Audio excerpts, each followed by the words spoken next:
राधे कृष्ण आप सभी को। कार्तिक मास महात्म्य अध्याय 26।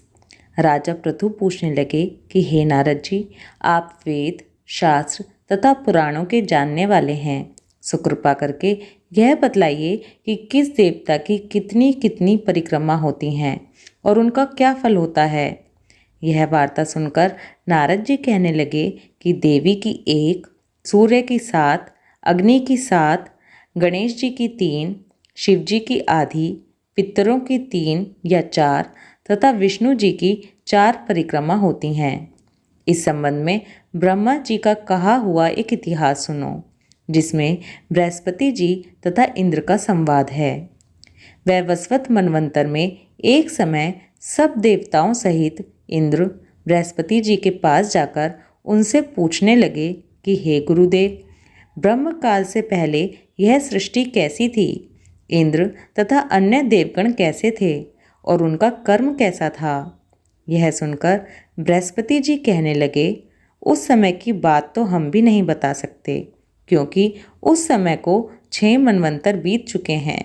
परंतु आपके ही नगर में एक सुधर्मा नाम वाला है, वह सब कुछ बता सकता है, अतएव उसके पास चलिए। तब बृहस्पति जी सब देवों तथा इंद्र को साथ लेकर सुधर्मा के पास आए। सुधर्मा ने गुरुजी सहित इंद्र आदि देवों का पूजन तथा आदर सत्कार किया। इंद्र सुधर्मा की राज्य लक्ष्मी तथा वैभव देखकर दंग रह गया। तत्पश्चात कहने लगा कि हे सुधर्मा, इतनी लक्ष्मी तुमको कैसे प्राप्त हुई? तुमने कौन सा यज्ञ, दान या तप किया था तथा ब्रह्मकल्प से पहले की बात तुम कैसे जानते हो? ये सब हमसे कहो। सुधर्मा कहने लगा, हे इंद्र, जब चारों युगों की 1000 चौकड़ी बीत जाती है, तब ब्रह्मा का एक दिन होता है।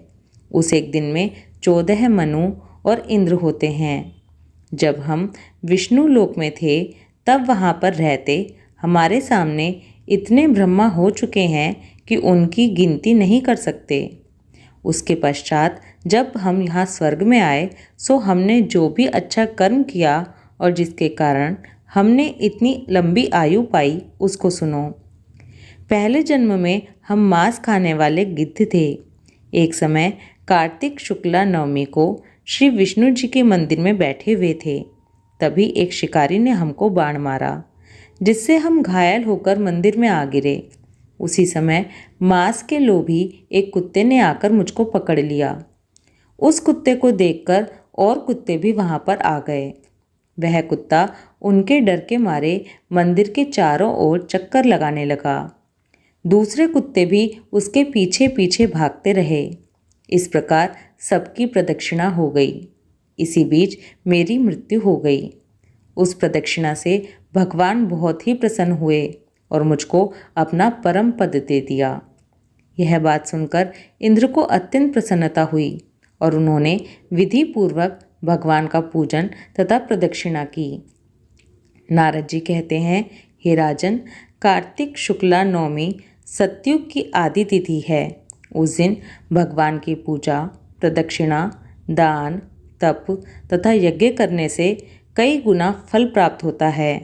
यदि कार्तिक कृष्णा नवमी को मथुरा में जाकर भगवान की पूजा व प्रदक्षिणा की जाए, तो उसके फल का तो कहना ही क्या है। प्रदक्षिणा करने में जितने पग उठते हैं, उसके उतने ही कुल वैकुंठ में जाते हैं। यदि मथुरापुरी दूर हो तो अन्य किसी स्थान पर प्रदक्षिणा करें।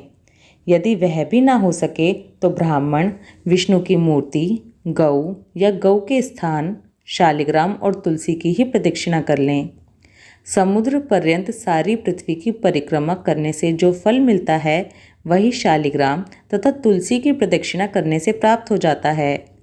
गौ, ब्राह्मण, देव मंदिर, यह सब शालिग्राम की मूर्ति के बराबर हैं।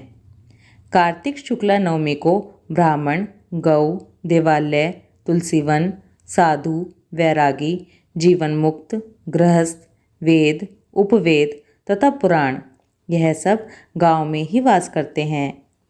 यदि गांव की प्रदक्षिणा करनी हो तो प्रातःकाल उठकर स्नान आदि क्रिया से निवृत्त हों, कमंडल हाथ में लें, ओम नमो भगवते वासुदेवाय इस मंत्र का जाप करते हुए सूर्य उदय से पहले ही प्रारंभ करें।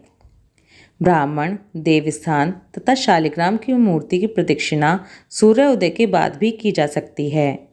कार्तिक शुक्ला नवमी को द्वापर युग का प्रारंभ हुआ है, अतः यह तिथि दान और उपवास में क्रमशः पूर्व व्यापिनी तथा परम व्यापिनी हो तो ग्रहा है। इस तिथि को नवमी से एकादशी तक अगर मनुष्य शास्त्रोक्त विधि से तुलसी के विवाह का उत्सव करे तो उसे कन्यादान का फल होता है।